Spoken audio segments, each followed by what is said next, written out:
Halo kelas 12, kita ketemu lagi untuk pelajaran akuntansi. Tapi hari ini kita akan bahas materi baru yaitu mengenai siklus akuntansi perusahaan dagang. Kalau kemarin kita sudah bahas mengenai siklus akuntansi perusahaan jasa, hari ini kita akan bahas mengenai perusahaan dagang. Oke, kita bahas hari ini itu adalah yang pertama mengenai karakteristik perusahaan dagang, yang kedua siklus akuntansi perusahaan dagang, yang ketiga transaksi dalam perusahaan dagang, keempat akun-akun dalam perusahaan dagang, dan yang kelima itu adalah tahap pencatatan dalam perusahaan dagang. Kita lihat yang pertama itu adalah karakter perusahaan dagang.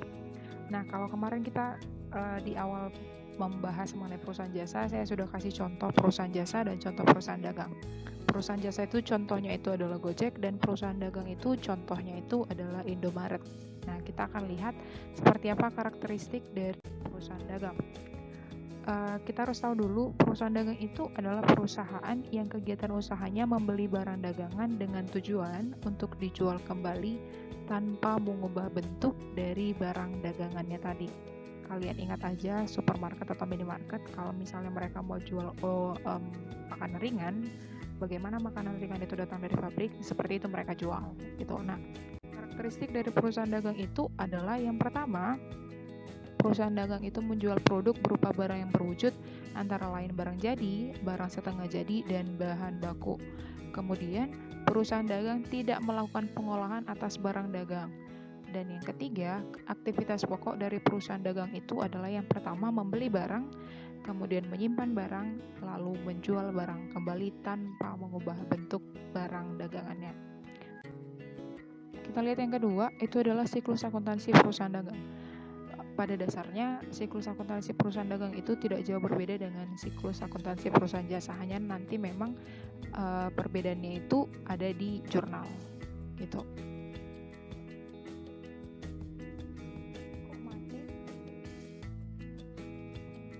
Perbedaannya itu ada di jurnal. Nah, kita lihat transaksi yang ada dalam perusahaan dagang. Transaksi-transaksi dalam perusahaan dagang secara garis besar ada beberapa. Yang pertama adalah pembelian barang dagang atau nanti namanya itu adalah purchase.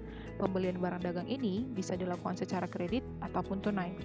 Kemudian ada dia transaksi yang kedua, ada pengembalian barang dagang yang dibeli atau disebut nanti dia dengan retur pembelian. Seperti apa itu retur pembelian? Contoh dari retur pembelian itu adalah kalau misalnya kita membeli barang, tapi barang yang kita beli itu tidak sesuai, maka kita bisa mengembalikan kepada penjual. Syarat dari terjadinya retur pembelian ini adalah pembelian yang kita lakukan itu harus pembelian secara kredit. Gitu. Kemudian yang ketiga itu adalah potongan pembelian. Potongan pembelian ini bisa terjadi dengan ada kesepakatan antara pembeli dengan penjual. Kemudian yang keempat itu adalah pembayaran beban angkut yang dibeli. Kemudian yang kelima itu ada penjualan barang dagang secara kredit atau tunai. Lalu ada dia penerimaan barang dagang yang dijual atau retur penjualan. Nah, ini hampir sama dengan retur pembelian tadi. Hanya kalau retur pembelian saat kita membeli barang secara kredit, kalau retur penjualan terjadi saat kita menjual barang secara kredit. Kemudian berikutnya itu adalah pembayaran beban angkut barang yang dijual, dan yang terakhir itu adalah potongan penjualan. Itu dia transaksi yang ada dalam perusahaan dagang. Transaksi dalam perusahaan dagang ini ada beberapa hal lagi yang harus kita ketahui, yaitu yang pertama adalah syarat pembayaran. Nah, syarat pembayaran ini adalah tata cara pembayaran barang yang dibeli. Kan tadi sudah disinggung kalau pembelian barang itu bisa dilakukan dengan dua cara, yaitu pembelian secara tunai dan pembelian secara kredit. Kalau namanya secara kredit berarti kan kita tidak membayar secara keseluruhan. Nah, syarat pembayaran ini ada 4, dan yang 4 ini terjadi hanya kalau pembelian barangnya itu terjadi secara kredit. Jadi ini nggak boleh terjadi secara pembelian tunai gitu. Nah, apa aja syarat pembayaran? Yang pertama dia namanya N/30. Artinya pembeli harus melunasi barang itu paling lambat 30 hari setelah tanggal transaksi. Oke, 30 hari setelah tanggal transaksi. Misalnya kalau kita beli barang itu tanggal 2 Januari 2021 dengan syarat N/30, maka kita paling lama itu melunasi 30 hari setelah tanggal 2. Oke. Nah, N ini kalau ada nanti ketemu N ini artinya itu adalah jumlah diskon. Jadi kalau di sini ya huruf N berarti tidak ada diskon. Oke.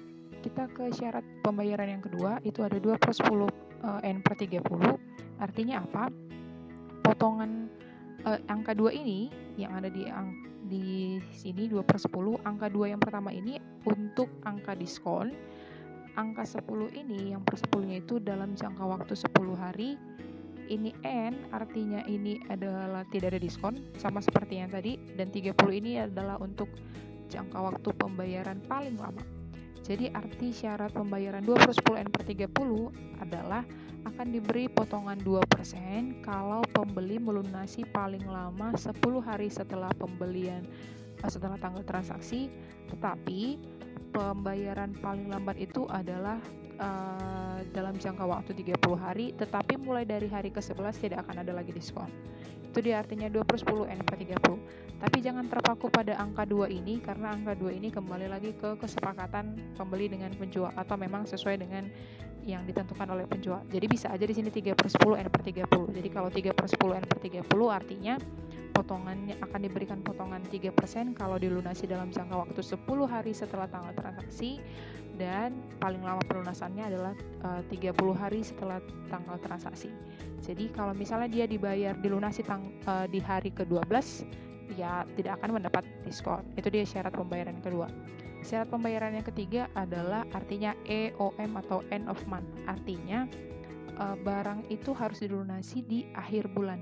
Tidak peduli mau tanggal berapa dia membeli. Contoh, kalau kita beli barang itu di tanggal 28 Januari dengan syarat EOM, maka kita harus paling lama membayar itu di tanggal 31 Januari. Oke, bukan di 30 hari berikutnya, bukan. Jadi paling lama kalau dibilang EOM itu berarti akhir bulan. Dan yang terakhir itu adalah N/10 EOM. Artinya harus dilunasi paling lambat 10 hari setelah akhir bulan. Ini dia, itu untuk syarat-syarat pembayaran. Nah, berikutnya kita mau lihat syarat berikutnya dalam transaksi perusahaan dagang itu adalah dia namanya syarat penyerahan barang. Kalau dikatakan syarat penyerahan barang itu berarti bagaimana barang itu sampai ke tangan pembeli. Jadi ada kesepakatan antara pembeli dan penjual mengenai serah terima barang yang dijual belikan. Nah, syarat penyerahan barang itu ada dua. Yang pertama dia namanya FOB shipping point atau Franko gudang penjual, dan yang kedua itu ada namanya FOB destination point atau Franko gudang pembeli. Di FOB shipping point ini tadi, yang pertama ini, penjual menyerahkan semua barang yang dijual kepada pembeli di gudang penjual. Berarti yang menanggung biaya pengiriman barang adalah pembeli. Dan kalau misalnya ada terjadi kerusakan barang selama perjalanan, itu adalah tanggung jawab pembeli. Contohnya kayak misalnya kalian beli barang di minimarket atau supermarket. Jadi kalau lagi belanja ke minimarket atau supermarket, kan kalian yang nanggung.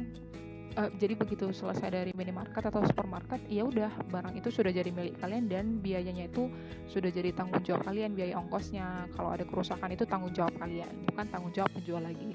Berbeda dengan Franko gudang pembeli atau FOB destination point. Nah, di sini di FOB destination point ini penyerahan barang itu penyerahan barang yang dijual itu dilakukan di gudang pembeli. Kebalikan dari yang tadi. Artinya di dalam FOB destination point ini yang menanggung biaya pengiriman itu adalah penjual. Jadi penjual akan menanggung jawabi barang itu sampai kepada gudang pembeli. Jadi kalau dibilang di sini gudang pembeli, jangan kalian bayangkan gudang ya gudang, tapi ya memang tempat si pembelinya itu tadi. Yaitu dia untuk syarat penyerahan barang dalam transaksi perusahaan dagang. Nah, kita lanjut ke materi berikutnya, itu adalah akun-akun dalam perusahaan dagang. Akun-akun dalam perusahaan dagang itu ada beberapa, dan ini tidak ada di perusahaan jasa. Itu akun yang pertama, dia ada akun pembelian, kemudian retur pembelian, kemudian potongan pembelian, lalu ada biaya angkut pembelian, ada akun penjualan, ada retur penjualan, ada potongan penjualan, ada beban angkut penjualan, dan ada persediaan barang dagang. Itu dia akun-akun yang ada dalam perusahaan dagang. Kita lihat bagaimana tahap pencatatan dalam perusahaan dagang, pencatatan ke jurnal umum. Nah, yang pertama, untuk transaksi penjualan tunai, pencatatannya adalah kas pada penjualan. Saya harap kalian masih ingat kalau di sini itu untuk debit dan di sini itu untuk kredit. Oke, itu kalau dia penjualan secara tunai. Tapi kalau penjualan secara kredit, maka tidak akan menimbulkan kas. Jadi pencatatannya adalah piutang dagang pada penjualan. Oke, piutang dagang di debit, penjualan itu di kredit. Itu dia kalau untuk penjualan secara kredit. Berikutnya, kalau terjadi potongan penjualan dan kalau adanya retur penjualan. Ingat, potongan penjualan dengan retur penjualan ini biasanya terjadi kalau pembeliannya itu dilakukan secara kredit gitu. Tapi untuk potongan penjualan kembali lagi pada kesepakatan antara pembeli dengan penjual. Nah, syarat pencatatan transaksi untuk potongan penjualan itu adalah kas potongan penjualan itu di debit pada piutang dagang di kredit. Sementara untuk retur, pencatatan retur penjualan adalah retur penjualan pada piutang dagang. Itu dia untuk 4 transaksi pencatatannya ke berikutnya itu adalah pencatatan untuk retur penjualan, pembelian tunai, pembelian kredit, dan potongan pembelian. Kalau dia ada retur penjualan, maka jurnalnya adalah retur penjualan pada kas, sementara untuk pembelian tunai, pencatatannya adalah pembelian pada kas. Ingat, ini untuk pembelian tunai. Berikutnya untuk pembelian kredit, jurnalnya adalah pembelian pada utang dagang, dan untuk potongan pembelian jurnalnya adalah utang dagang di debit, lalu potongan pembelian dan kas itu sama-sama di kredit. Retur pembelian tadi, yang pertama, kalau misalnya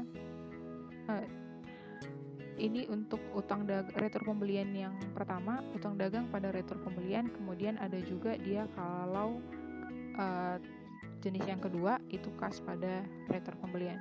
Dan untuk beban angkut pembelian, pencatatannya adalah beban angkut pembelian pada utang dagang. Kemudian pencatatan berikutnya itu ada pelunasan utang. Pelunasan utang pencatatannya adalah utang dagang pada kas, kemudian penyetoran uang tunai dan barang dagang sebagai modal awal itu bisa dicatat dengan kas pada persediaan barang dagang. Kas persediaan barang dagang itu di debit, kemudian modalnya itu di kredit, dan pembayaran biaya angkut atau beban angkut penjualan itu dicatat dengan jurnal beban angkut penjualan pada kas. Dan yang terakhir, dan ada juga jurnal terakhir, ini untuk pengambilan barang dagang untuk kepentingan pribadi. Jurnalnya adalah prive pada persediaan. Itu dia untuk pencatatan transaksi ke dalam. Maka saya minta tugas kalian silakan buka buku paketmu halaman 150, atau kalau nggak ada yang punya buku paket ini sudah saya tersertakan gambarnya, silakan kalian catatkan ini ke dalam jurnal umum. Oke, silakan dicatatkan ke dalam jurnal umum. Saya akan buatkan ketentuan pengumpulan tugasnya. Thank you.